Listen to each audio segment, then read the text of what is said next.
तुलसी विवाह किस दिन करना है, तुलसी विवाह कैसे किया जाता है, तुलसी विवाह कितने दिनों तक हो सकता है। आज हम इस सब के बारे में जानकारी देने वाले हैं। तो तुलसी विवाह एकादशी देव उठनी एकादशी को किया जाता है। और देव उठनी एकादशी कब है? 2 नवंबर को। लग तो रहा एकादशी 1 नवंबर को ही, लेकिन विवाह का शुभ मुहूर्त 2 नवंबर से 5 नवंबर तक आप किसी दिन भी कर सकते हैं। संभव हो तो आप 2 नवंबर को ही करें, नहीं हो पा रहा तो आप 5 नवंबर को भी कर सकते हैं। तो तुलसी विवाह हम 2 नवंबर को ही करेंगे। हेलो दोस्तों, श्री शिवाय नमस्तुभ्यम, राधे राधे, ओम नमः भगवते वासुदेवाय नमः। तो आज हम आप लोग के साथ शेयर करने वाले हैं तुलसी विवाह की वीडियो। तो किस प्रकार से तुलसी माता और शालिग्राम भगवान का विवाह कराते हैं, उस तरीके से हम आप लोग के साथ शेयर करें। चलिए देखते हैं किस तरीके से करते हैं।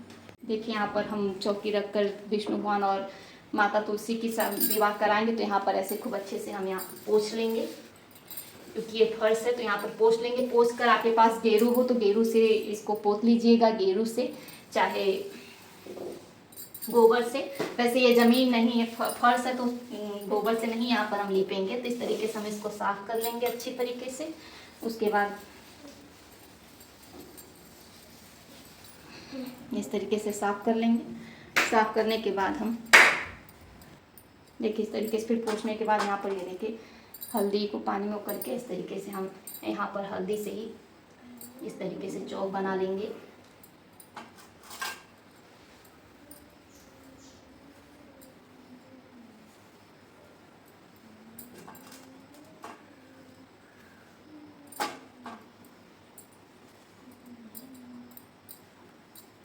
जैसे विवाह में चौक पूरते हैं, चौक पूरने के बाद दूल्हा दुल्हन को बिठाते हैं, उस तरीके से आप आटा और हल्दी से चौक इस तरीके से पूर लेंगे। चौक पूरने के बाद यहाँ पर हम अच्छे से बनाएंगे अष्टदल कमल। देखिए यहाँ पर चौक पूर लेंगे। चौक पूरने के बाद हम यहाँ पर चौकी बिछा लेंगे। चौकी बिछाने के बाद आपके पास लाल या पीला जो भी कपड़ा हो आप इस पर ऐसे इस तरीके से बिछा लेंगे। इस तरीके से बिछाने के बाद यहाँ पर हम अष्टदल कमल बना लेंगे। अच्छा इस तरीके से रख के अष्टदल कमल बनाएंगे।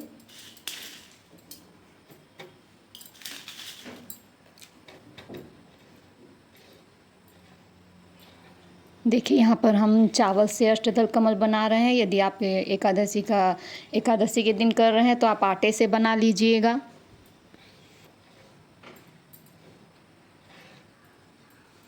अष्टदल कमल बनाने के बाद यहाँ पर हम थोड़ा अक्षत रख देंगे और फूल रख देंगे। देखिए यहाँ पर हम अक्षत के रूप में आसन दे रहे हैं। तो आप लोग तिल एकादशी के दिन कर रहे हैं तो तिल सफ़ेद तिल रख लीजिएगा, तिल और फूल। और यहाँ पर तुलसी माता और विष्णु भगवान को विराजमान करेंगे। देखिए यहाँ पर हम फूल रख लेंगे। यहाँ जहाँ जहाँ भगवान जी को आसन देना वहाँ फूल रख लेंगे। यहाँ फूल रख के थोड़ा सा अक्षत रख के हम गणेश भगवान गौरी माता को पहले विराजमान करते हैं, क्योंकि सर्वप्रथम कोई भी पूजा हो, कोई भी विवाह हो तो पहले गणेश भगवान गौरी जी को आसन देते हैं। इस तरीके से पान का पत्ता पे भी आसन देते हैं। पान का पत्ता ना हो तो आम के पत्ते पर भी आसन देते हैं। कुछ भी ना हो तो इस तरीके से अच्छा चावल रखकर फूल से भी आप आसन दे सकते हैं।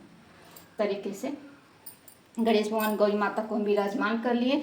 अब हम विराजमान करेंगे। आपके पास शालिग्राम हो तो शालिग्राम रख लीजिए, और नहीं है शालिग्राम तो आप विष्णु भगवान की फ़ोटो रख लीजिएगा। बस ये ध्यान रखिएगा कि विष्णु भगवान के साथ माँ लक्ष्मी ना हो, और विष्णु भगवान की फ़ोटो ना हो तो आप गोपाल जी को भी रख सकते हैं।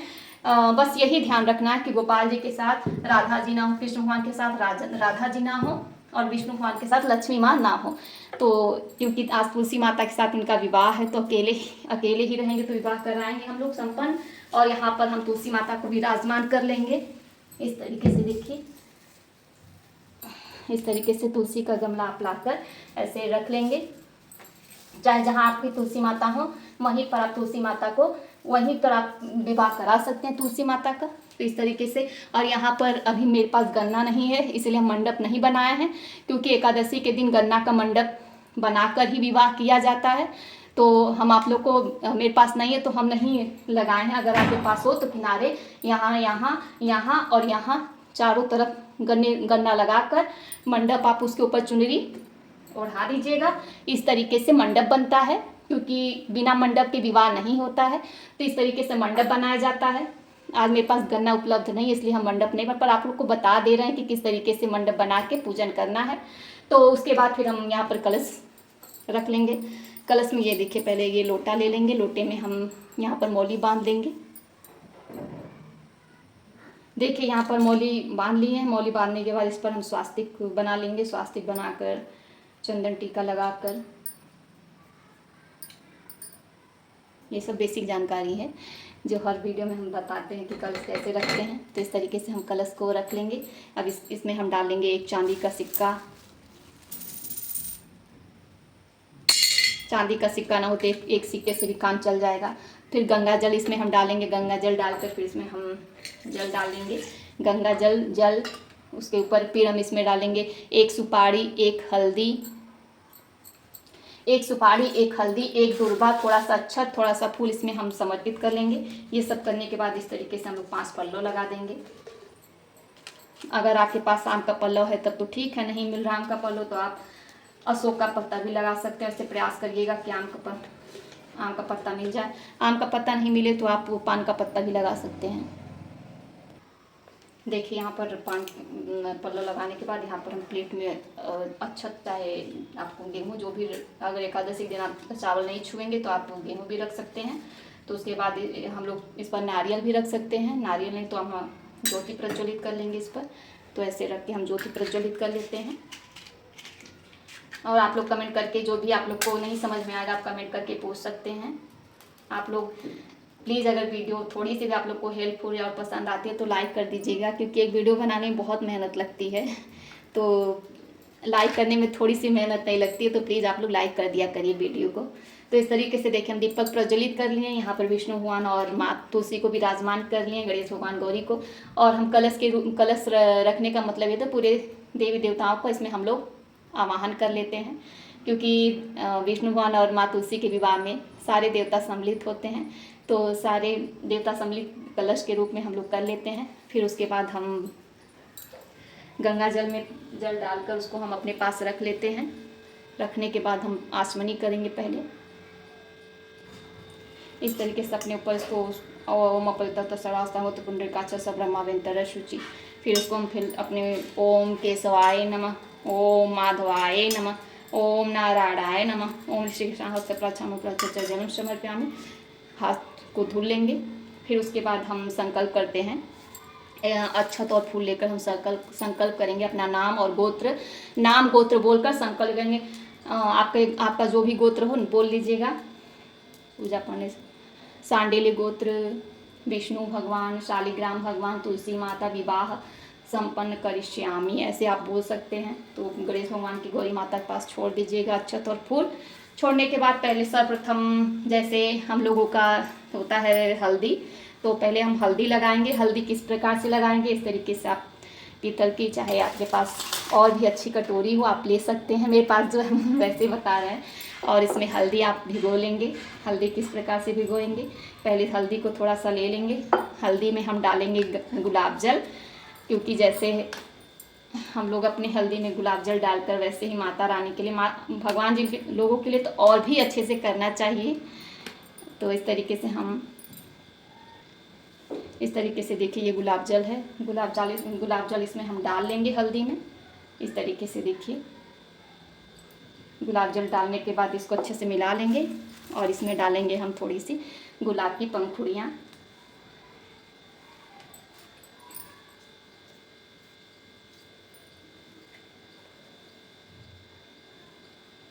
देखिए इस तरीके से तैयार है ये हल्दी।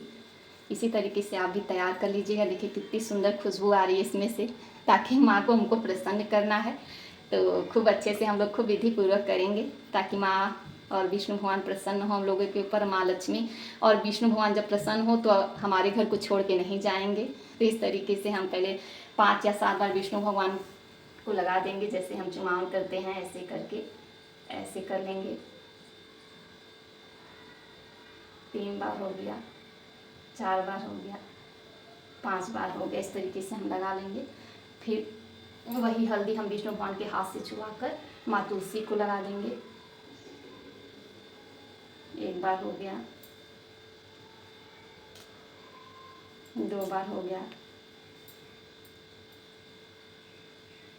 3 बार हो गया, 4 बार हो गया, 5 बार हो गया। इस तरीके से विधि पूर्वक हम हल्दी लगा लेंगे। हल्दी लगाने के बाद हम माता को मेहंदी लगाएंगे। मेहंदी का कोन आप नया लाइएगा, क्योंकि मेहंदी यूज की हुई ना हो। तो ये देखिए, इसको इस तरीके से निकाल कर हल्दी के बाद मेहंदी होती है, तो फिर मेहंदी पहले विष्णु भगवान को लगा देंगे।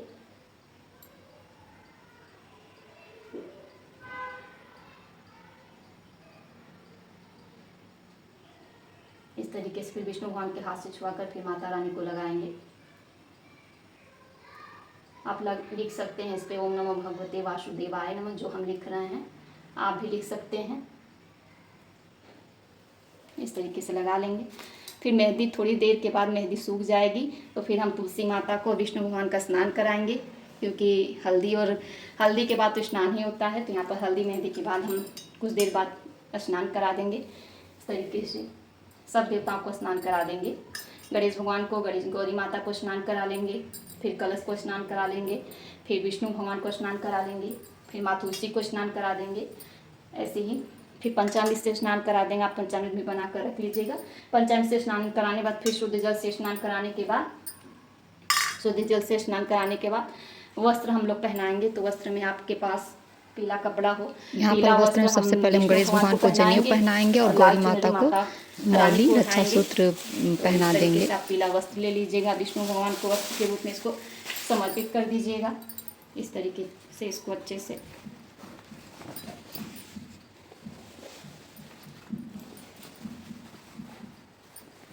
विष्णु भगवान को इसको हम पहना देंगे। देखिए, विष्णु भगवान को पहना दी। इसी तरीके से हम चुनरी ले लेंगे। तो चुनरी नहीं, हम एक दुपट्टा ले लिए जो कि न्यू है।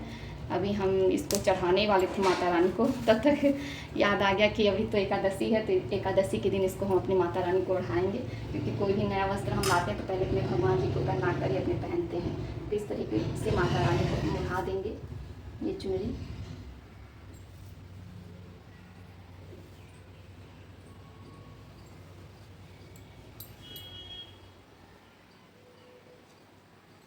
फिर उसके बाद हम चंदन टीका कर लेंगे। चंदन टीका करने के बाद माता रानी का हम श्रृंगार करेंगे, क्योंकि एक दुल्हन तैयार होकर ही उसका जयमाल होता है।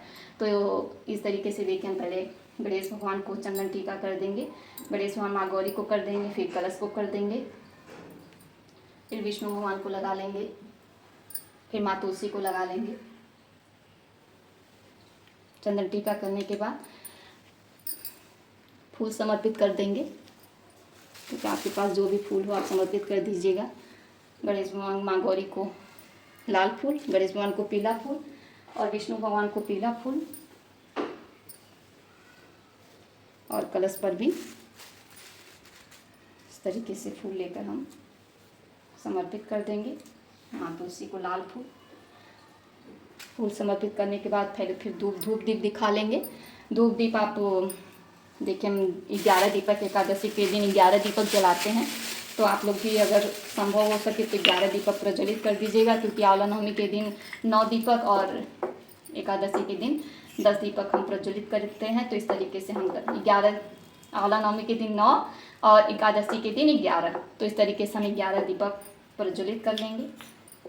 आज आप लोग को बस इस तरीके से दिखा दे रहे हैं, और हम एकादशी के दिन इसको हम प्रज्वलित करेंगे।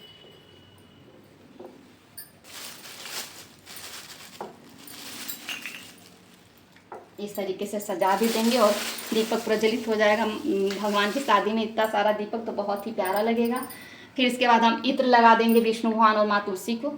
तो ये देखिए इत्र है, इस तरीके से हम इन लोग के वस्त्र में लगा देंगे ताकि माता रानी और विष्णु भगवान का वस्त्र महके। और इस तरीके से गणेश भगवान गौरी माता को कलश पे ऐसे छिड़क देंगे इस तरीके से। और इत्र लगाने के बाद अब हम माता रानी का श्रृंगार कर लेंगे। माता रानी का श्रृंगार, बिंदी लगा देंगे इस तरीके से, बिंदी निकाल कर उनको बिंदी लगा देंगे। और फिर अब देखिए माता रानी को यहाँ पर बिंदी लगा देंगे, चूड़ी पहना देंगे, अलता लगा देंगे, सब कुछ अच्छे से श्रृंगार कर देंगे। माता रानी का लिपस्टिक लगा देंगे। आप भाव से सब कुछ उनको अच्छे से तैयार कर दीजिएगा माता रानी को। इस तरीके से जनेऊ पहना देंगे। जब वस्त्र पहनाएंगे उसके बाद हम माता रानी को रक्षा वस्त्र तो पहना ही दिए, ये वस्त्र तो पहना दिए, ये वो उपवस्त्र हो गया। तो इसके बाद फिर हम इन लोग का जयमाला कराएंगे। जयमाला कर किस तरीके से करते हैं चलिए देखते हैं। देखिए पहले लड़की जयमाला डालती है, तो इस तरीके से हम माता तुलसी से छुआ कर विष्णु भगवान को इस तरीके से पहना देंगे।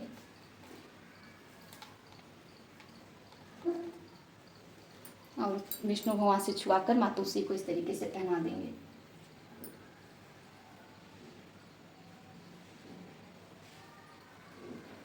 इस तरीके से देखिए जयमाला हो गया।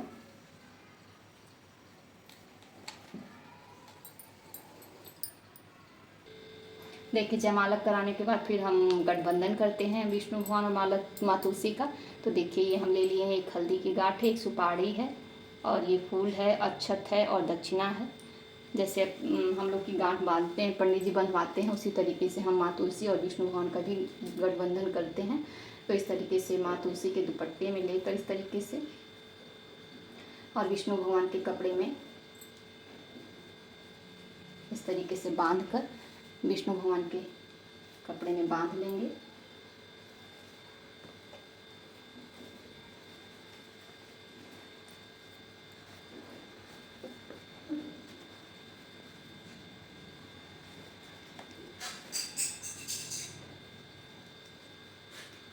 देखिए इस तरीके से गठबंधन कर देंगे, विष्णु भगवान और माता तुलसी का गठबंधन कर देंगे।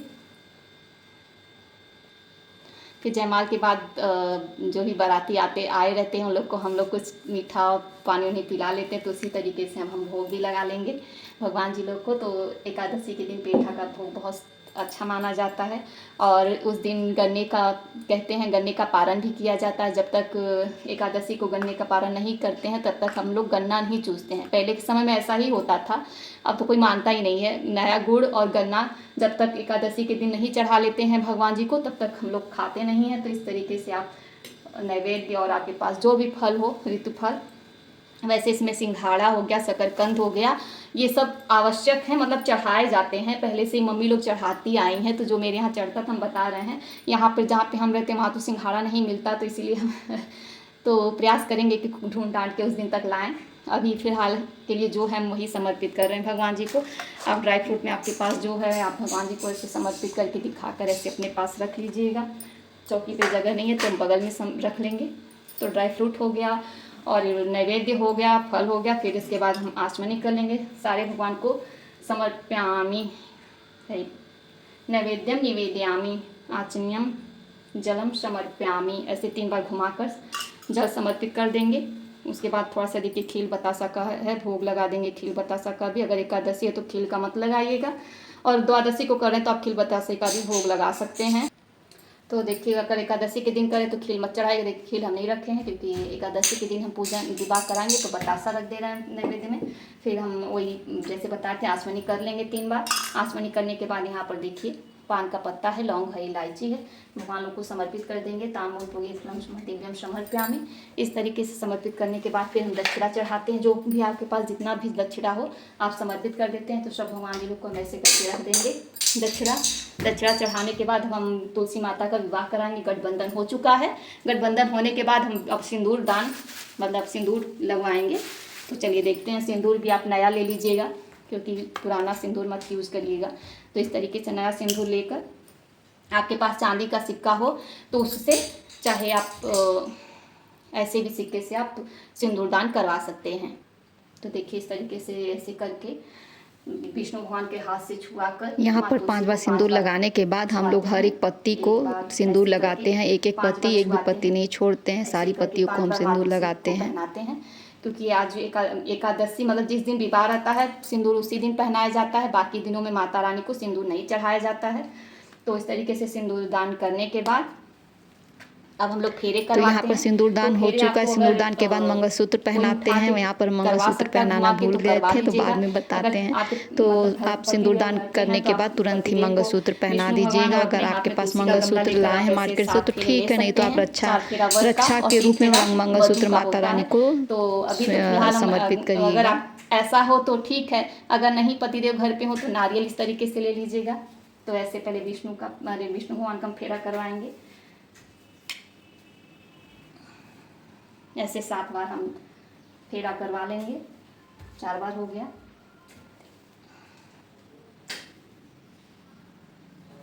ऐसे देखिए फेरे करवा के इस नारियल को हम अब इस नारियल का क्या करते हैं, तो जो ब्राह्मण जी को जितना श्रृंगार का सामान हम लोग चढ़ाते हैं, श्रृंगार का सामान नारियल सब कुछ हम लोग ब्राह्मण को दान दे देते हैं। और कुछ सामान आप अपने साथ में सामर्थ्य के अनुसार आप पैंट शर्ट का कपड़ा, धोती कुर्ता, जो माता रानी के लिए साड़ी और श्रृंगार का सामान जितना भी 5 बर्तन जितना भी आप लोग मतलब सामर्थ्य है तो इतना आप लोग दान कर सकते हैं। उस दिन माता रानी को चढ़ाकर समर्पित कर देंगे इस तरीके से। और चूड़ी हो गया, चूड़ी भी पहना, तो वही जो श्रृंगार हम बताएं ना कि जयमाल के पहले माता रानी का हम श्रृंगार कर देंगे, तो वही सब सामान ऐसे श्रृंगार करके उनके पास रख देंगे। इस तरीके से हम चूड़ी भी चढ़ा लेंगे। इस तरीके से उनके हाथों में इस तरीके से हाथ समझकर पहना देंगे इस तरीके से। देखिए सचमुच अगर माता रानी को सच में इतनी सुंदर लगती हैं, विवाह कराइए माता रानी का तो इतनी सुंदर लगती हैं। उसके बाद हम लोग का विवाह कथा पढ़ लेंगे। अगर आपके पास इस तरीके से तुलसी विवाह की बुक हो तो इसमें तुलसी विवाह में सारी, लेकिन बहुत टफ है तो आसान विधि से हम आपको बता दी किस तरीके से आपको पूजन करना है। तो उसके बाद हम लोग परिक्रमा करते हैं।